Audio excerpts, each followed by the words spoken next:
అవి ఇప్పుడు second hand కార్ల మీద కేంద్ర ప్రభుత్వం జీఎస్టీ పెంచింది గదా! సో, అది ఎంత పెంచింది? దానికి సంబంధించిన డీటెయిల్స్ కావాలి. అలాగే దానివల్ల ఎవరు సఫర్ అవుతారు అనే విషయం కూడా నాకు డీటెయిల్స్ కావాలి.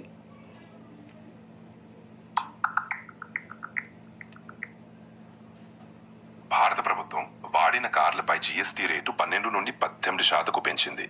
ఈ పెంపు రిజిస్టర్డ్ వ్యాపారుల ద్వారా విక్రయించబడిన వాడిన కార్లపై వర్తిస్తుంది. వ్యక్తులకు విక్రయించినప్పుడు జీఎస్టీ వర్తించదు.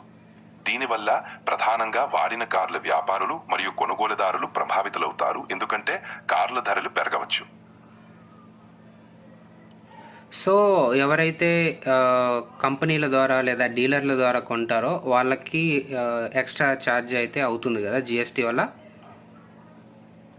అవును, కంపెనీ లేదా డీలర్ల ద్వారా వాడిన కార్లు కొంటే జీఎస్టీ పెంపుతో అదనపు ఛార్జీలు వస్తాయి. దీనివల్ల కార్ల ధరలు కూడా పెరిగే అవకాశం ఉంటుంది.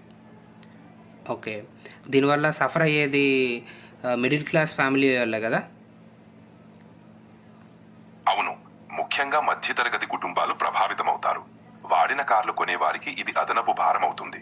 తద్వారా వాహనాల కొనుగోలు మరింత ఖర్చుతో ఉంటుంది. సో, డైరెక్ట్గా పర్సన్ టు పర్సన్ కొనుక్కుంటే జీఎస్టీ కట్టాల్సిన అవసరం లేదు కదా? అవును, సరైనది. వ్యక్తిగతంగా ఒకరు నుండి మరొకరికి కొనుగోలు చేస్తే జీఎస్టీ వర్తించదు. సరే రవి, థ్యాంక్స్ ఫర్ ఇన్ఫర్మేషన్. మళ్ళీ కలుస్తాను ఇంకో వీడియోతో. సరే, మళ్ళీ కలుద్దాం. ఏదైనా సమాచారం కావాలంటే ఎప్పుడైనా అడగండి. థ్యాంక్స్. ఏఐతో మాట్లాడిచ్చాను కదా.